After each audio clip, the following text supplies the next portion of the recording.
अस्सलाम वालेकुम। लास्ट वाली वीडियो में हम लोगों ने पढ़ा था लिस्ट टैग के बारे में कि लिस्ट टैग हम लोग किस तरह से इस्तेमाल करते हैं और हम लोग किस तरह से लिस्ट को जनरेट कर सकते हैं।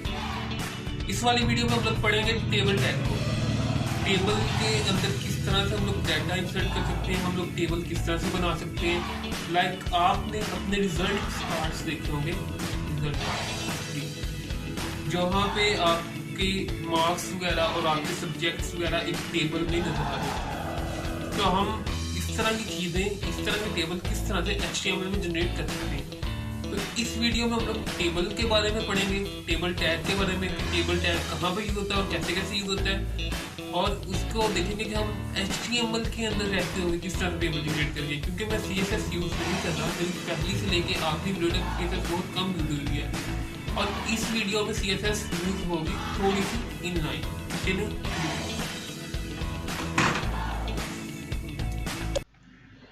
इस वीडियो में हम लोग इस जैसा टेबल बनाएंगे। हम लोग देखेंगे कि हम लोग HTML के अंदर किस तरह से ये टेबल बना सकते हैं।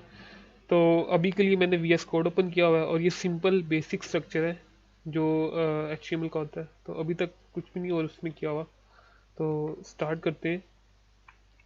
H1 से मैं यहाँ पे लिखता हूँ टेबल टैग, ठीक है। यहाँ पे लिखता हूँ लर्न टेबल टैग, और अब यहाँ पे टेबल टैग के लिए मुझे यहाँ पे टेबल का टैग देना पड़ेगा, सिंपल। उसके बाद यहाँ पे मैं लूँगा टी हेड, टेबल का जो हेडर होगा। अच्छा, टी हेड में मैं यहाँ पे लिखता हूँ T row, T R stand for table row, T head stand for table head, और टेबल टी रो में मैं टी एच का टैग यूज़ करूँगा टेबल हेडिंग की। अब मैं यहाँ लिखता हूँ स्टूडेंट, और देन यहाँ लिखता हूँ टी एच क्लास, और उसके बाद यहाँ पे लिखता हूँ टी एच स्टेटस, ठीक है। अभी तक मैंने यहाँ पे क्या किया कि एक टेबल टैग लिया, टेबल टैग के बाद टी एच टेबल हेड का टैग लिया, टी आर टेबल रो का टैग लिया, और टी एच टेबल हेडिंग का। अब अभी तक हम लोगों ने 4 टैग यूज़ किए। मैं इसे सेव करता हूँ और अगर मैं इसे कॉपी पाथ करके ब्राउज़र में दिखाऊँ तो अभी तक हम लोगों ने ये काम किया है, स्टूडेंट क्लास स्टेटस, ठीक है। अब मैं करता हूँ कि अब मैं इसके अंदर डाटा, क्योंकि मैंने इंसर्ट करना है, तो मैं उसके लिए टी बॉडी का टैग यूज़ करूँगा। टी बॉडी के टैग के अंदर मैं यहाँ पे देखूँगा कि टी आर का टैग उसी तरह से, और अब यहाँ पे टी डी का टेबल डाटा का टैग, सारे टैग वही हैं। एक नया टैग टी बॉडी का है और टी डी टेबल डाटा का। अब टेबल डाटा में मैं सपोज कुछ भी लिख सकता हूँ, स्टूडेंट का नेम आ गया, और क्लास उसकी मैं ABC भी लिख देता हूँ, और स्टेटस एक्टिव लिख देता हूँ, ठीक है। अभी मैं सिंपल इसे कॉपी कर रहा हूँ, कॉपी कर रहा हूँ सिंपल इसको, और मैं यहाँ पे 4-5 रोज मैंने क्रिएट कर ली, ठीक है।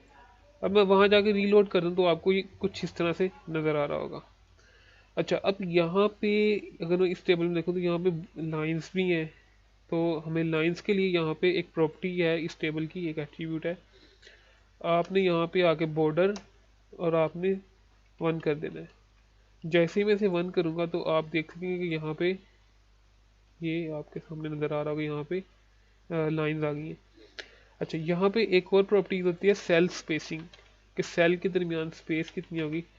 उसके लिए मैं यहाँ पे सेल स्पेसिंग को 3 पिक्सल करता हूँ या 5 पिक्सल कर लेता हूँ, ठीक है। और इसे मैं रीलोड करूँगा तो आप देख सकेंगे कि अब ये सेल की स्पेस ही, इनके दरमियान जो आपस में स्पेस आ रही। अच्छा, उसके अलावा एक और प्रॉपर्टी होती है सेल पैडिंग। सेल पैडिंग को हम लोग यूज़ करते हैं कि सेल के अंदर जो कंटेंट नज़र आ रहा है वो कितना, मतलब कि वो सेल के अंदर कितना डिस्प्ले होगा। तो उसके लिए अगर मैं यहाँ पे 5 पिक्सल की अगर सेल पैडिंग करता हूँ तो मैं आपको दिखाता हूँ। अब ये अभी ये स्टूडेंट जो है वो सेल के अंदर कहाँ से शुरू होगा, आप ये देख सकते हैं। तो ये अगर मैं ये दिखाऊँ तो ये स्टूडेंट की यहाँ पे स्पेस आ रही है, ये इस साइड पे भी स्पेस आ रही है। तो लेफ़्ट राइट अप डाउन ये 5 पिक्सल की इतने पैडिंग मिल गई है। अच्छा, अभी तक है। अब हमने ऊपर कलर भी किए हुए थे और बैकग्राउंड भी कलर। अच्छा, उसके लिए हमें थोड़ी सी CSS यूज़ करनी पड़ेगी। तो CSS को यूज़ करने के लिए सिंपल, अभी मैं क्योंकि CSS तो शुरू नहीं की हुई, लेकिन अभी के लिए सिर्फ मैं थोड़ा सा बताता हूँ कि आप लोग यहाँ पे स्टाइल टैग को यूज़ कर सकते हैं। और स्टाइल टैग को यूज़ करके आपने अगर लाइक बैकग्राउंड कलर करना है, लाइक अगर मैं इस पूरे टेबल का बैकग्राउंड कलर करना चाहूँ, तो मैं पूरे टेबल का बैकग्राउंड कलर आपको दिखाता हूँ। ये देखिए, तो आप देख सकते हैं कि इस पूरे टेबल का बैकग्राउंड कलर इस तरह से हो चुका है। और मैं इसकी यहाँ से इसकी विड्थ भी चेंज करना चाहूँगा, विड्थ 100% कर देता हूँ। अच्छा, 100% क्यों कर रहा हूँ? 100% मीन कि स्क्रीन के 100% पे शो हो। जिस तरह से अगर मैं इस वाले की तरफ जाऊँ तो ये पूरी स्क्रीन पे शो हो रहा है, और अगर मैं इसको इंस्पेक्ट करके रीसाइज कर रहा हूँ, ये देखिए ये स्क्रीन का 100% ले रहा है, रिस्पॉन्सिव भी है। तो इसके लिए आपको, अगर मैं इसे रीलोड करूँगा तो अब ये भी 100% पे आ चुका हुआ है। अच्छा, उसके साथ मैं अब यहाँ पे इसका बैकग्राउंड कलर चेंज करना चाह रहा हूँ टेबल हेडर का। तो स्टाइल और बैकग्राउंड कलर मैं इसका रखना चाह रहा हूँ ग्रे। तो आप देख सकते हैं कि अब इसका जो बैकग्राउंड कलर है वो ग्रे हो चुका है। इसी तरह मैं सेल्स का भी बैकग्राउंड कलर चेंज कर सकता हूँ। तो उसके लिए मैं टेबल बॉडी में सिंपल करूँगा स्टाइल बैकग्राउंड कलर, और बैकग्राउंड कलर में अगर ये वाला कलर देख लेता हूँ। आप कोई भी कलर अपनी मर्जी के मुताबिक यहाँ पे रख सकते हैं, आप देख सकते हैं ये। अच्छा, उसके बाद नीचे मैंने एक प्रॉपर्टी यूज़ की हुई थी सबसे लास्ट पे। मैं चाह रहा हूँ कि नीचे सिर्फ एक ही सेल रहो, TR, और उसमें मैं टेबल डाटा को यूज़ करता हूँ और यहाँ पे लिखता हूँ कोल स्पैन। कोल स्पैन के अंदर मैं यहाँ पे लिखता हूँ 3 कॉलम है 3, और यहाँ पे लिखता हूँ बेस्ट ऑफ लक।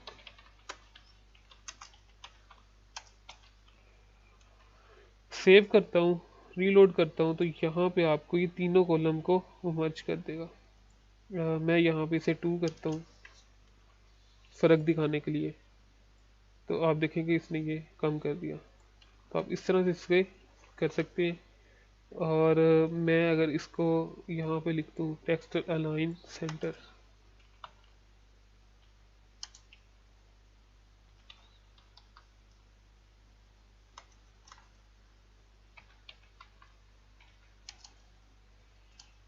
अच्छा एक इशू आ रहा है यहाँ पे,